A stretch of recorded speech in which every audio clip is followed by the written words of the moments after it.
Queridos, Deus trabalha em ciclos de 7. Se você não entender isso, você não vai entender o Apocalipse.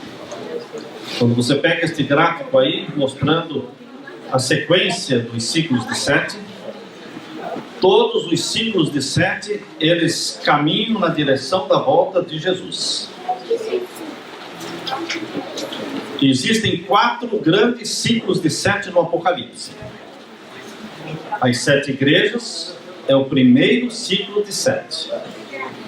Neste gráfico primeiro que nós demos, progressão do tempo do fim, mostra as 7 igrejas.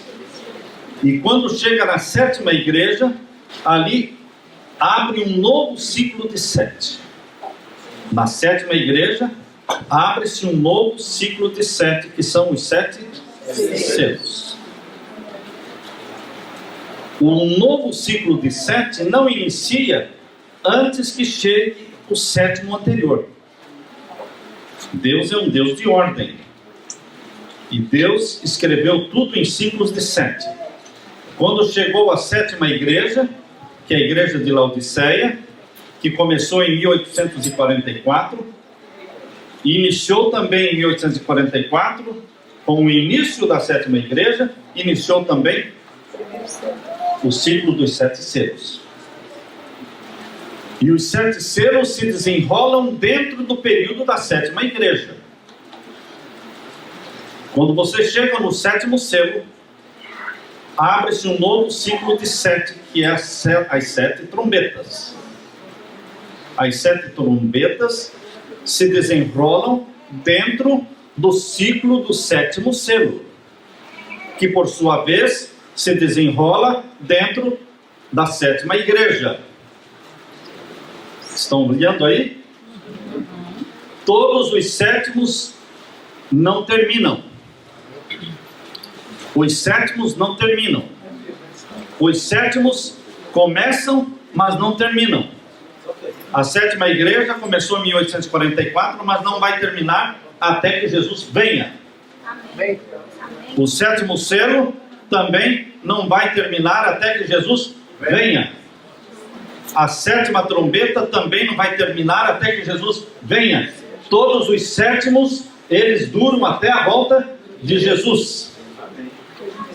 Portanto, queridos, na 7ª igreja começou o ciclo dos 7 selos. No 7º selo começou o ciclo das 7 trombetas. Na 7ª trombeta começou o ciclo das 7 pragas, que vamos dar para vocês amanhã, esses outros ciclos. Deus é didático, irmãos. Vocês nunca mais vão esquecer isso. Nunca mais vão esquecer. Porque Deus é didático, Ele é coerente, e Ele escreveu, eu não diria, não é todo o Apocalipse que está em ciclo de 7. Há pessoas que perguntam, pastor, mas o senhor falou que Deus escreveu o Apocalipse em ciclos de 7. Mas e o capítulo 10? E o capítulo 12? O capítulo 13? O capítulo 14? Esses capítulos estão fora dos ciclos de 7.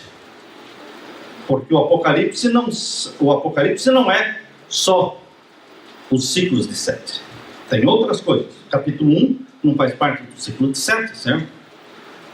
As 7 igrejas começam no capítulo 2. E o capítulo 13, 12 e 13 é o centro do Apocalipse. Está bem no centro do Apocalipse o capítulo 12 e o 13, os mais importantes, 12, 13 e 14. Portanto, queridos, nós vamos passar para vocês agora um pouquinho sobre as 7 igrejas. Vocês percebem aí nas 7 igrejas que começaram com Jesus Cristo no ano 31, a primeira igreja de Éfeso, e depois veio a segunda igreja de Esmirna, do ano 100 até o ano 313. Depois veio a igreja de Pérgamo, do ano 313 a 538. Esses períodos, queridos, essas igrejas são igrejas literais que existiam no tempo de João, ali tudo na Ásia Menor. Quando nós visitamos a Turquia, alguns anos atrás, nós pudemos visitar todas estas igrejas, que são ruínas. Estas cidades são ruínas hoje, com exceção de Esmirna, que não é ruína, Filadélfia não é ruína, elas são cidades populosas ainda hoje, mas Laodiceia está em ruínas, Éfeso está em ruínas, Esmirna não está em ruínas, Pérgamo, a parte principal está em ruínas, mas tem a cidade de Pérgamo embaixo. Pérgamo é uma montanha muito alta, mas lá embaixo tem uma cidade. Mas a cidadela lá em cima são ruínas. E a igreja de Sardes, ela tem ainda a cidade. Laodiceia não tem nada, são só ruínas. Então, nós visitamos estas cidades e todas elas estão na Turquia, que naquele tempo era chamada de Ásia Menor. Deus escolheu estas 7 igrejas com intenção, com um propósito de mostrar a história do cristianismo ao longo dos séculos. Porque cada igreja literal, de uma cidade literal, que existia no tempo de João, representa um período da história cristã. Por isso, Éfeso representa a história do cristianismo do ano 31 ao ano 100, que é a era da igreja dos apóstolos vivos ainda. No ano 100 morreu o apóstolo João, o último que morreu, e então terminou o período de Éfeso e começou o período de Esmirna, que foi o período de incessante perseguição, incessante opressão. Não terminava uma perseguição e já começava outra, desde o ano 100 até o ano 313. Por isso é chamado de Esmirna, que é mirra, uma planta que esmagada produz um perfume muito precioso, valioso. A igreja foi fiel nesse período. Depois veio o Pérgamo. O pior período da igreja de Deus foi o período de Pérgamo. A palavra Pérgamo quer dizer exaltação. A igreja foi exaltada. Acabou a perseguição. O imperador Constantino proclamou-se cristão. E então ele elevou a igreja perseguida à posição, ao status de igreja imperial, igreja do imperador. A igreja cristã de perseguida passou a ser a menina dos olhos do imperador. Pronto. Agora todo mundo era cristão, porque o imperador era cristão. Mas esse negócio de todo mundo ninguém é, não é? Quando todo mundo é, porque ninguém é. Porque no período de Pérgamo a igreja se uniu com o paganismo. Foi nesse período que entrou a santificação do domingo no lugar do sábado, 7 de março de 321. Foi nesse período que entrou a adoração da deusa Lua e também a celebração do 25 de dezembro. Todo no período de quê? De Pérgamo. E tudo isso aconteceu com Constantino. E queridos, terminando o período de Pérgamo, Constantino, ele já tinha transferido a cidade de Roma para Constantinopla, e Roma então ficou sem imperador, e o bispo de Roma subiu em poder, subiu na cabeça dele. Ele se encheu de orgulho, porque ele era a principal autoridade da maior cidade do mundo, Roma. Porque o imperador agora estava lá em Constantinopla, que hoje é Istambul. Então, queridos, no período de Tiatira começou a supremacia papal da Idade Média, dos 1260 anos. Esse foi o período de Tiatira, só que esta supremacia, a supremacia papal foi minada pela Reforma Protestante de 1517, por isso nós colocamos aí, Tiatira dura de 538 a 1517, porque 1517, no dia 31 de outubro, Martinho Lutero pregou as 95 teses na porta da igreja de Wittenberg, na Alemanha, e ali foi o protestantismo que minou o poder do Papa. Minou, porque países inteiros se desligaram de Roma. Países inteiros romperam com Roma. A Alemanha rompeu com Roma e fundaram um país protestante, cuja principal religião era o luteranismo. A Inglaterra se desligou de Roma e fundaram uma igreja chamada Igreja Anglicana, onde o rei ocupava o lugar do Papa. Foi tão ruim como antes, mas eles se desligaram. Hoje estas igrejas já se voltaram para Roma, elas já voltaram para Roma, hoje elas já estão unidas com Roma de novo, tanto a igreja anglicana como a igreja luterana. O período de Filadélfia, queridos, é o período mais lindo da história cristã. O período de Filadélfia é o período de 1798 até 1844. É o período das missões estrangeiras. É o período em que a Bíblia deixou de ser um livro proibido de se ler. Porque o Papa foi preso em 1798, no dia 10 de fevereiro de 1798, o Papa Pio VI foi preso. E com a prisão do Papa, a Bíblia foi libertada. O que é que tem a ver uma coisa com a outra? Tem tudo a ver. Tem tudo a ver. Com a prisão do Papa, a Bíblia foi libertada. Deixou de estar entre os livros proibidos de serem lidos. E logo, pouco tempo depois, 1798, o Papa Pio VI foi preso. 6 anos depois, foi fundada a primeira sociedade bíblica do mundo, na Inglaterra, cidade de Londres. E eles encheram o mundo de Bíblias. O povo não tinha Bíblia. Por isso foi o período mais lindo da história cristã, o período de Filadélfia, que quer dizer amor fraternal. Foi quando o amor fraternal apareceu. Ele extrapolou as fronteiras dos países. Foi o período das missões estrangeiras. Todos os grandes nomes de missionários que foram enviados para a África, para a China, para a Índia, tudo viveu neste período, todos eles viveram neste período de Filadélfia, de 1798 a 1844. Em 1816 surgiu a Sociedade Bíblica Americana. E hoje a Bíblia está disponível em todas as línguas. Queridos, com as sociedades bíblicas, as profecias começaram a ser estudadas, porque agora o povo tinha a Bíblia.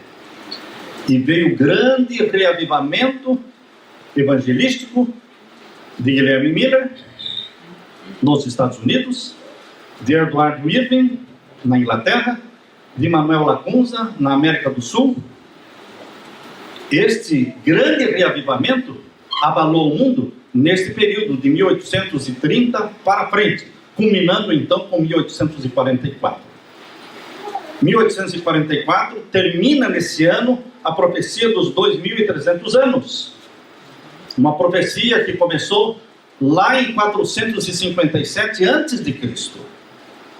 2.300 anos, começando em 457 a.C., você diminui 2.300 menos 457, você já pode ter, então, o resultado, queridos. Ali, esta profecia, ela termina em 1844. Isso é matemática, nós não vamos estudar hoje. Todos os que quiserem entender de uma maneira fácil o Apocalipse, devem acessar lá no YouTube, nosso canal, e lá nós temos uma série Apocalipse Fácil. Apocalipse Fácil. São 26 vídeos. 26 vídeos que cobrem todos os capítulos de Apocalipse. E você pode assistir, pode passar para as pessoas, e você vai entender o Apocalipse. Porque Deus me ajudou a entender o Apocalipse dentro desse esquema dos ciclos de 7. Ciclos sequenciais. Não repetitivos. Sequenciais. É uma bênção, queridos.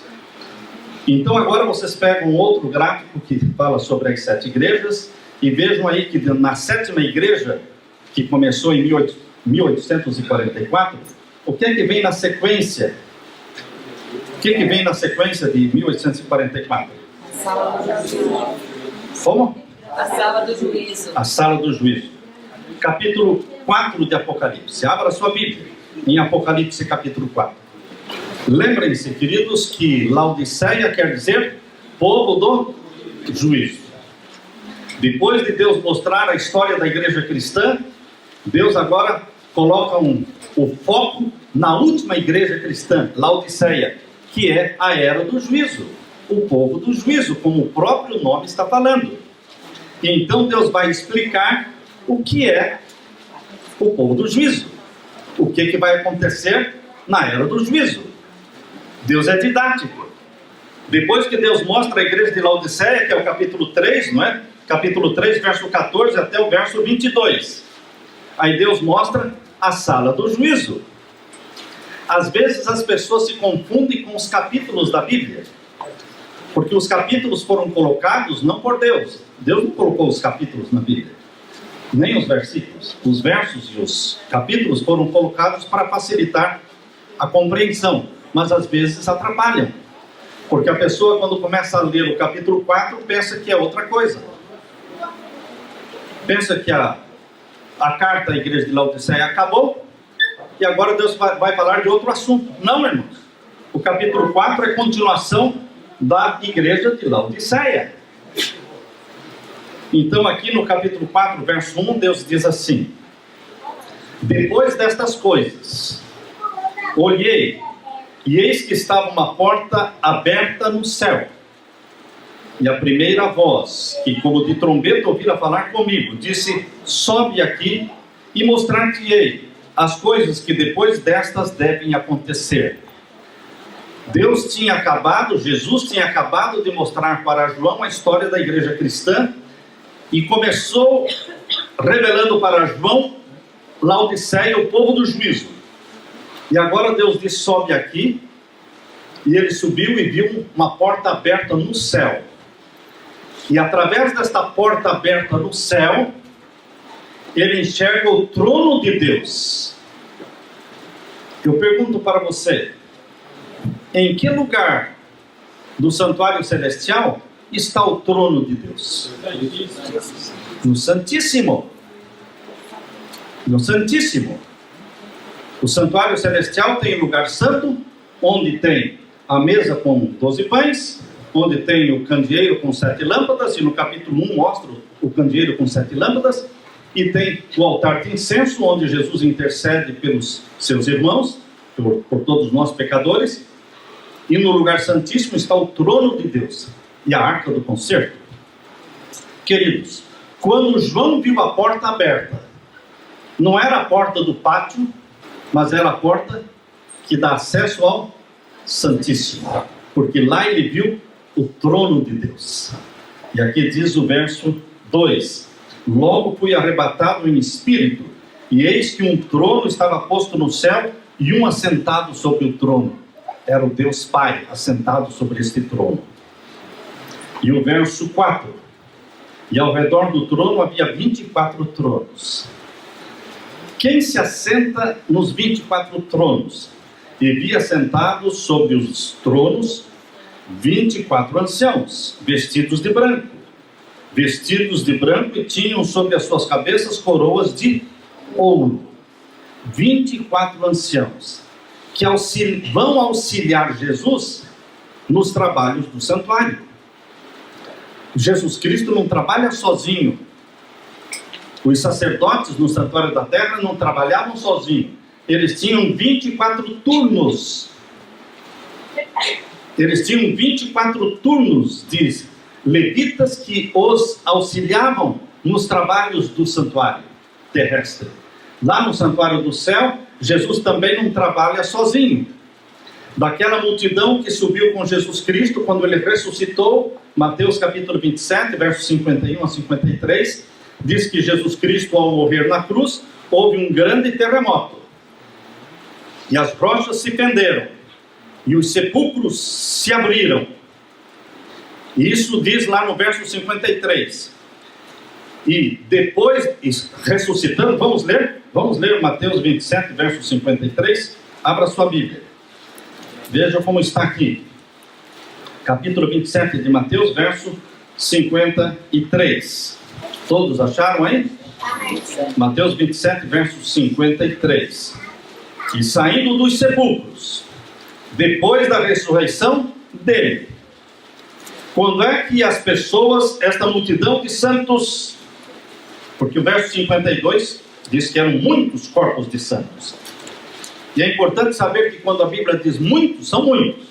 São muitos. É uma multidão de corpos de santos que ressuscitaram glorificados com Jesus, lindos, e testificaram de que Jesus Cristo foi o Messias, o Cordeiro de Deus, que ele morreu e ressuscitou, e agora eles iam subir ao céu com Jesus Cristo, como as primícias dos mortos.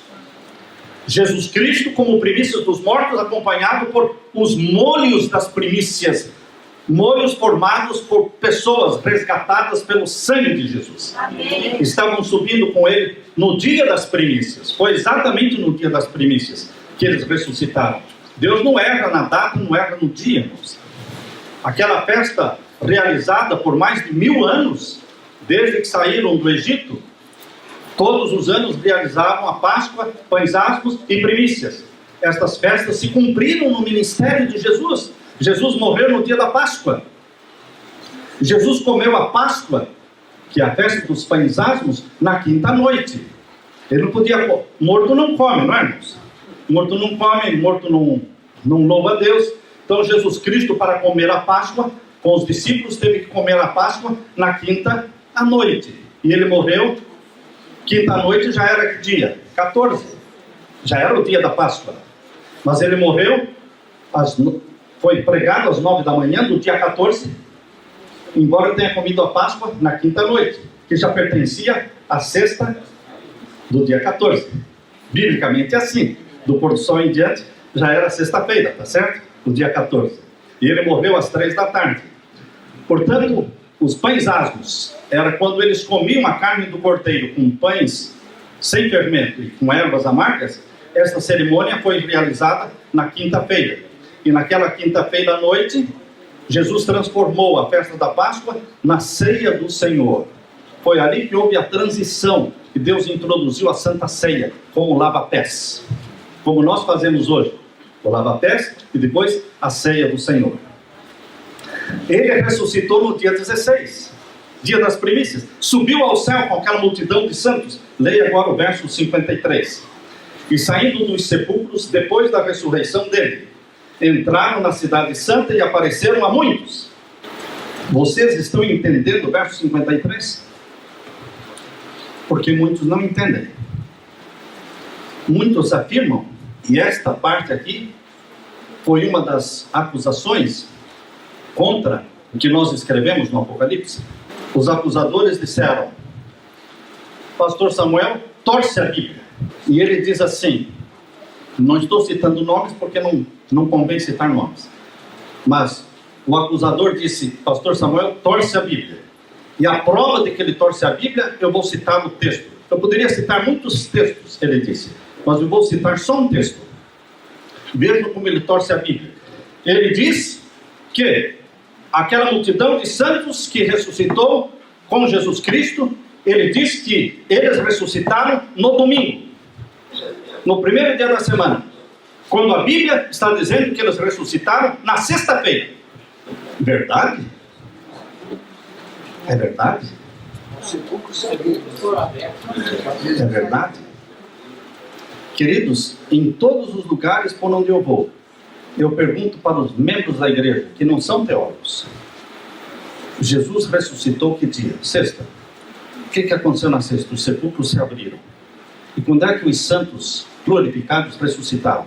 No primeiro dia da semana, depois da ressurreição de Jesus. É lógico, todo mundo entende assim. Mas os principais teólogos entendem que ressuscitaram na sexta-feira. Desde quando as primícias ressuscitaram no dia da Páscoa? Irmãos, que confusão é essa?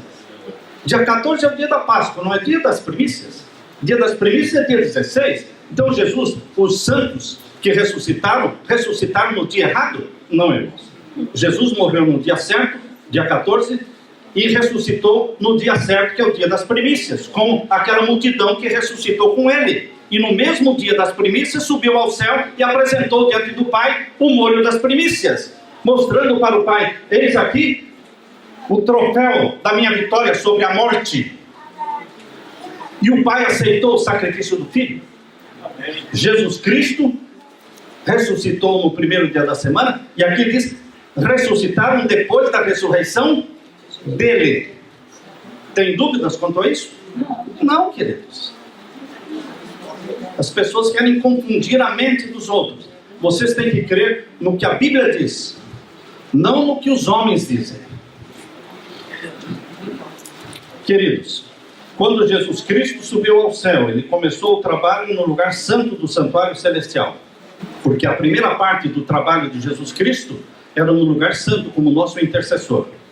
Primeiro ele morreu no pátio do santuário celestial, que é o planeta Terra. Ele morreu no altar de sacrifício do santuário celestial, que é o Monte do Calvário.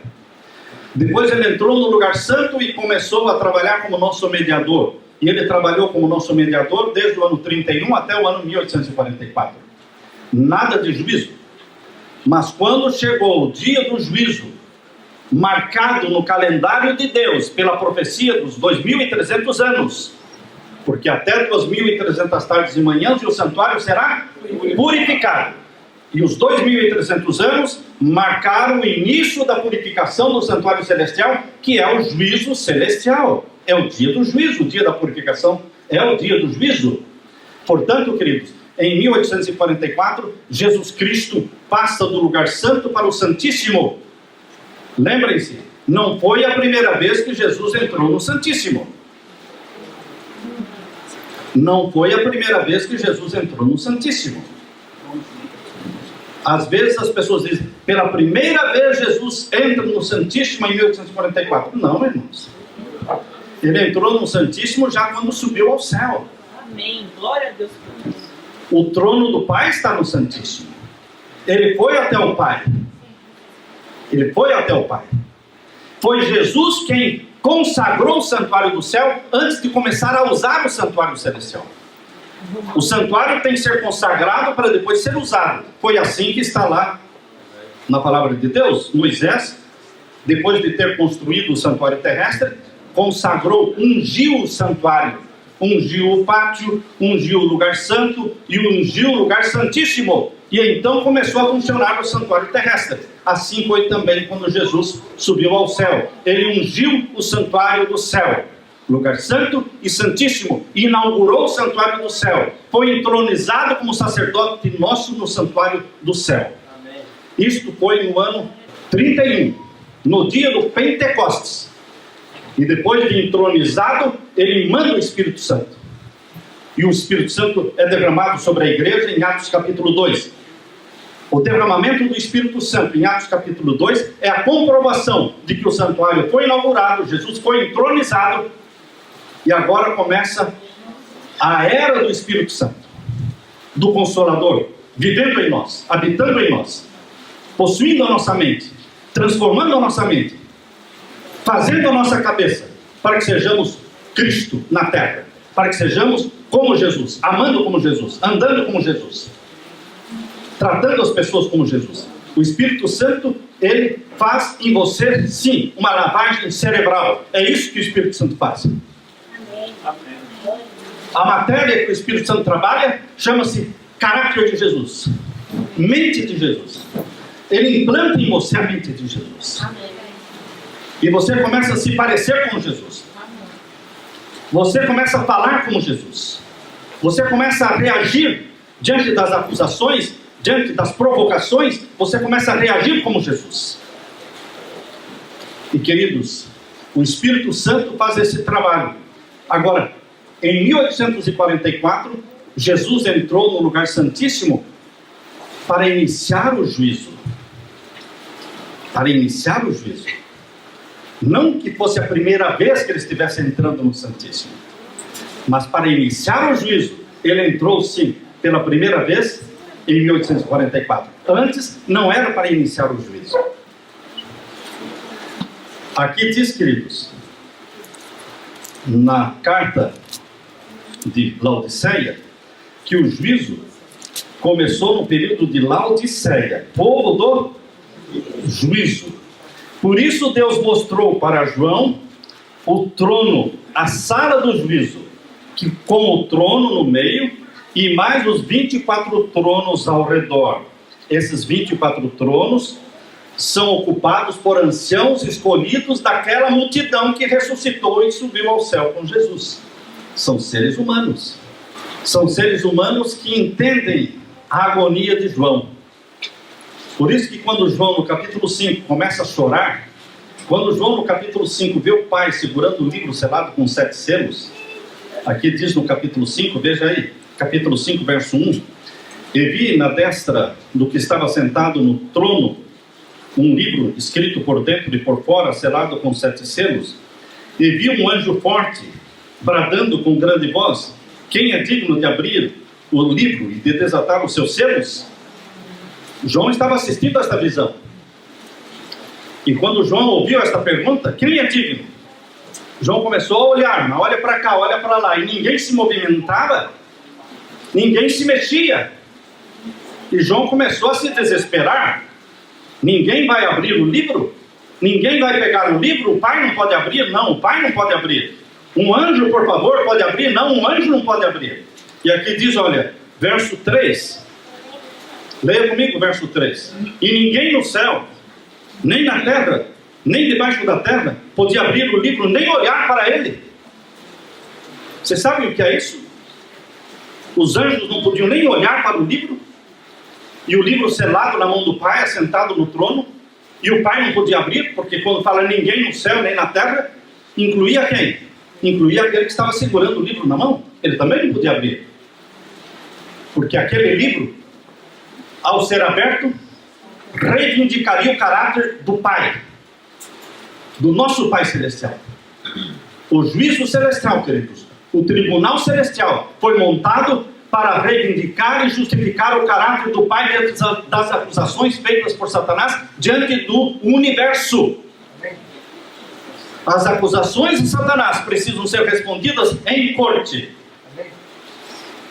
Não é numa salinha qualquer, não é em momento qualquer. Deus marcou a data da corte. 22 de outubro de 1844. Nos Estados Unidos existe a expressão: nos vemos na corte. Essa expressão é muito comum lá. Te vejo na corte. Quando o assunto é sério, queridos, não tem conversa, não tem acordo, não. Te vejo na corte. Quando envolve morte, não tem papo, não tem conversa. Qualquer acidente onde envolveu morte de alguém, te vejo na corte. E houve morte, porque o Filho de Deus foi morto na cruz. Por isso, Jesus, ao ressuscitar, disse para Satanás: eu te vejo na corte. Que corte? O tribunal de Cristo. Quando? No final dos 2.300 anos. 22 de outubro de 1844. Jesus Cristo morreu, venceu para poder abrir o livro, irmãos. Foi para isso que ele venceu, morreu e ressuscitou, para poder abrir o livro. Não um livro de historinhas, queridos. Não um livro que conta a história da igreja, porque a história da igreja já está contada nas 7 igrejas. Esse livro com 7 selos tem algo que não é a história da igreja. É o juízo de Deus. Por isso o Apocalipse 14, 6 diz, capítulo 14, versos 6 e 7, temei a Deus e dai-lhe glória, porque chegou a hora do seu juízo. Não é o meu juízo, não é o teu juízo. A Bíblia fala, chegou a hora do seu juízo. O juízo divino é para limpar o nome do Pai das acusações feitas diante do universo.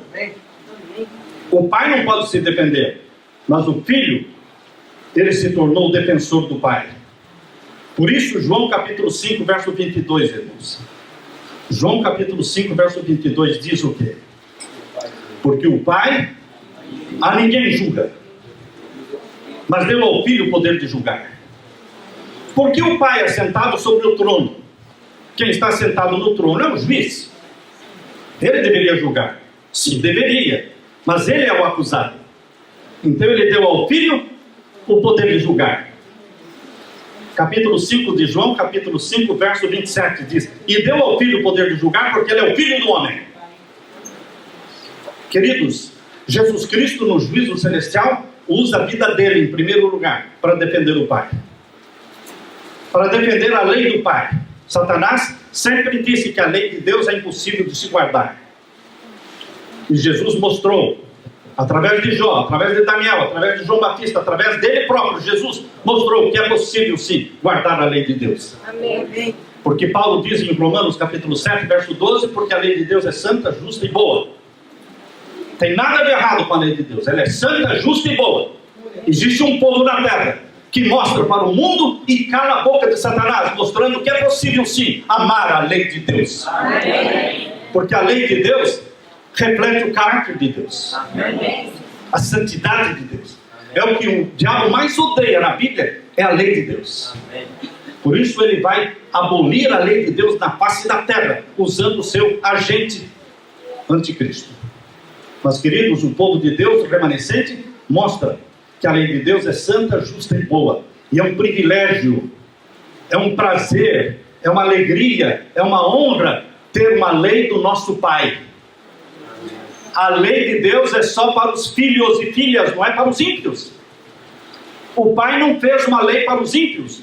O Pai fez uma lei para os seus filhos e filhas comprados pelo sangue de Jesus. Amém.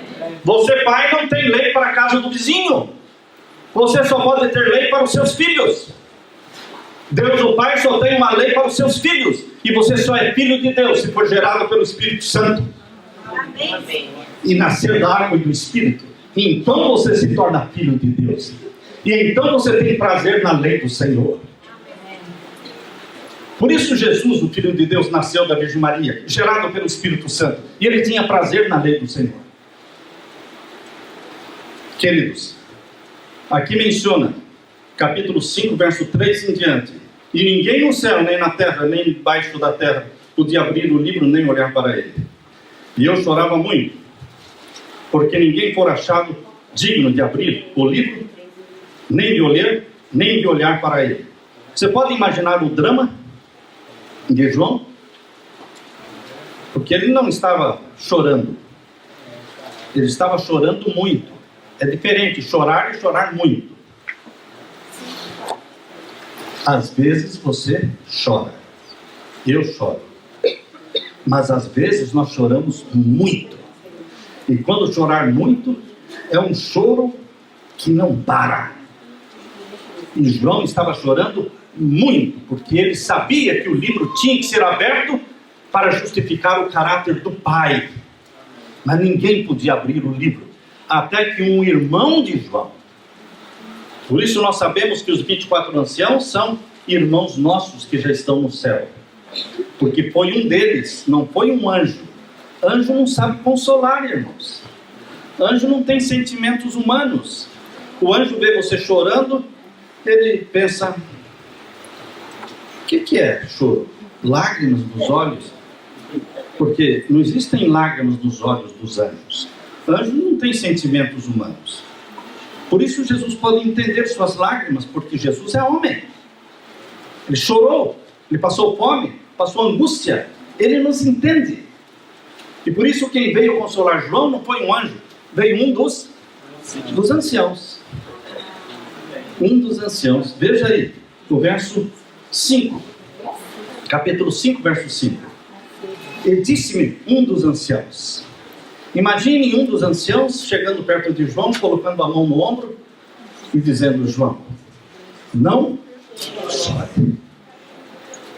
Não chore. Por quê? Por quê? Eis aqui o leão da tribo de Judá, a raiz de Davi, que venceu. E o que mais? Venceu para abrir o livro. Quão sagrado é este livro! Que misterioso é este livro que Jesus Cristo precisou vencer para poder abrir o livro.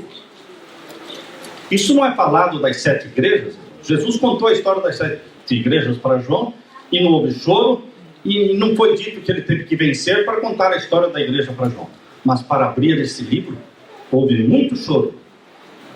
E é dito: Jesus Cristo, o leão da tribo de Judá, venceu o outro leão, que é Satanás. Porque existem 2 leões na Bíblia: o leão da tribo de Judá e o leão Satanás, que anda em derredor dos filhos de Deus, querendo tragar as pessoas. E queridos, leão só pode ser vencido por um outro leão. E é o leão da tribo de Judá que venceu o leão de Satanás. Esmagou a cabeça da serpente na cruz. Por isso ele tem poder para abrir o livro. E Satanás tem que ficar calado. Em corte, ele tem que ficar calado, porque ele é poder vencido. Poder vencido não tem voz. Poder vencido não tem autoridade. Poder vencido não pode nada. Você tem medo de Satanás? Não tenha. Você tem que ter medo de se separar de Jesus. Você tem que ter medo de se afastar de Jesus, mas não medo do pecado, não medo de Satanás. Ele é um poder vencido. Quando você clama pelo sangue de Jesus, quando você pronuncia o nome de Jesus, ele some. Ele some.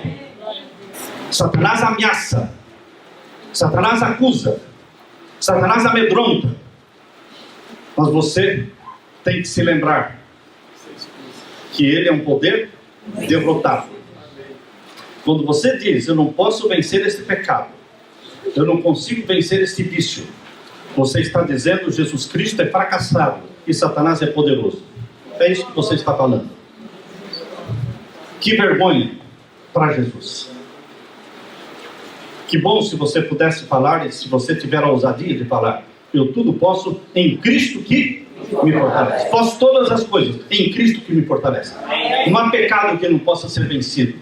Você pode romper com qualquer pecado, meu irmão, desde que você queira, porque o pecado é um ato voluntário da alma. Pecado é um ato voluntário da alma. Você não é forçado a pecar. Você é tentado, mas ser tentado não é pecado. Para você pecar, você tem que dizer sim para Satanás. Você tem que ceder à tentação. Mas você pode dizer não. José disse, como cometeria eu tamanho pecado? E pecaria contra o meu Deus. Como pecaria eu contra o meu Deus? Quando você estiver sendo tentado pela pornografia, hoje o nosso povo está sofrendo muito com pornografia, vícios secretos. Você olhe, leia o capítulo 5 de Apocalipse. Veja a agonia de João. Veja o sofrimento de Jesus Cristo, que morreu e venceu para poder abrir o livro e mostrar que Deus é justo, santo e bom, e a sua lei é santa, justa e boa. E lembre-se que você foi comprado pelo sangue de Jesus Cristo, não para dizer que não pode fazer isso, não consegue fazer aquilo, não consegue vencer isso, não consegue vencer aquilo. Você não foi comprado pelo sangue de Jesus para ficar com esse bate-papo de fracassado, de perdedor. Não. Deus, através do Espírito Santo, quer dar para você uma mente de vitorioso. Amém. Em Cristo eu posso. Amém. Em Cristo eu vou. Amém. Mente de vencedor, não mente de perdedor. Mas a luta que vence o pecado não é a luta contra o pecado. A luta que vence o pecado é a luta da fé, da comunhão com Jesus. Passe mais tempo com Jesus. Jejue mais. Estude mais. Leia mais a Bíblia. Confesse mais os seus pecados. Queridos, quando Jesus recebeu o livro na mão, aqui diz, olha, capítulo 5, o verso 7. E ele veio, Jesus veio. Veio a quem? Ao Pai? Assentado aonde? No trono? Queridos, aqui não está falando do lugar santo.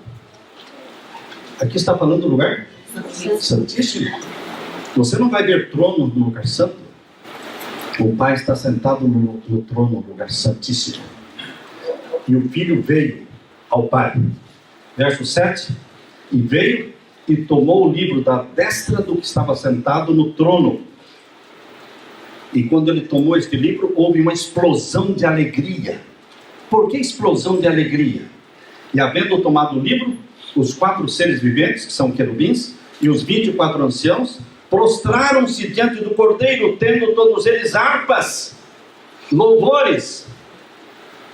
E os 24 anciãos tinham também o quê? Salvas de ouro, cheias de incenso, Isso prova que eles ajudam e auxiliam Cristo no trabalho do santuário, porque eles têm salvas de ouro cheias de incenso, que são as orações dos santos. Queridos, o capítulo 5 de Apocalipse mostra a abertura do juízo celestial. E os 7 selos, que vamos estudar amanhã, mostra o processamento do juízo celestial. Como se processa o juízo celestial? Deus usa o capítulo 3 de Apocalipse, capítulo 4, capítulo 5, capítulo 6, capítulo 7 e capítulo 8. Deus usa todos esses capítulos para explicar o juízo celestial. Quando você despreza esses capítulos como que explicando o juízo, você deixa de entender o juízo celestial, porque não tem outra explicação para o juízo celestial. Deus usou 5 capítulos do Apocalipse para explicar. Nós deveremos meditar no capítulo 5 e chorar como João chorou, porque o nosso desejo é que o caráter do nosso Pai seja honrado, seja defendido. E no juízo celestial, Jesus usa a sua vida, como usou a vida de Jó. Jesus se orgulha de você e diz: você não está vendo lá o meu irmão? E cita o nome, como citou o nome de Jó. Você está vendo como ele é fiel a mim? Está vendo que ele perdeu o emprego? Está vendo que estão acusando? Ele está passando necessidades, mas ele não me abandona. Quando você enfrenta as provações com louvor nos lábios, quando você enfrenta as acusações com louvor nos lábios, quando você diz como Jó: ainda que o Senhor me mate, nele esperarei. Quando você diz como Jó: Deus me deu, Deus tirou, bendito seja Deus. Jó perdeu tudo e até os filhos perdeu, mas ele não amaldiçoou. Ele disse: Deus deu, Deus tirou, bendito seja Deus. Você pode dizer: Senhor, eu não entendo todo esse sofrimento, eu não entendo toda essa angústia pela qual estou passando, eu não entendo, mas eu creio no Senhor meu Deus. Meus olhos ainda verão o Senhor da glória. Deus derrame sobre você, meu irmão, o Espírito Santo. Alegre-se por ser filho e filha de Deus. Alegre-se pelo privilégio de honrar a lei desse Deus, que é o nosso Pai Celestial, diante do mundo.